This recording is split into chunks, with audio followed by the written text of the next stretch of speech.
আসসালামু আলাইকুম। আজকে দেখাচ্ছি মাংস দিয়ে লাউ রান্না। খুবই মজার। আমরা তেলের মধ্যে পেঁয়াজ, কাঁচামরিচ একটু ভেজে নিচ্ছি। ওই পেঁয়াজটা একটু ভাজা হয়ে গেলে আমরা এর মধ্যে দিয়ে দেবো তেজপাতা এবং দুটো দারুচিনি। এখানে আধা চামচ আদা বাটা এবং 1 চামচ রসুন বাটা দিয়ে আমরা একটু ভেজে নিচ্ছি। তারপর সামান্য পানি দিয়ে আধা চামচ লবণ, আধা চামচ হলুদ গুঁড়া, 1 চামচ জিরা গুঁড়া, 1 চামচ ধনিয়া গুঁড়া দিয়ে, আর এখানে সামান্য একটু দিয়ে দিচ্ছি এলাচ গুঁড়া, অর্থাৎ 3-4টা এলাচ গুঁড়া দিয়েছি। দিয়ে আমরা মাংসটা দিয়ে এভাবে নেড়েচেড়ে সিদ্ধ করে নিচ্ছি।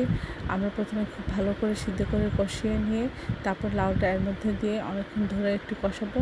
এটা কষালে এটার টেস্ট বেড়ে যায়। তারপর পরিমাণ মতো ঝোল দিয়ে আমরা ঢেকে এটা রান্না করব।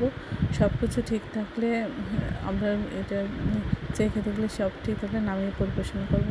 এটা খুবই মজার হয়, ভাত রুটির সাথেও আপনারা খেতে পারেন।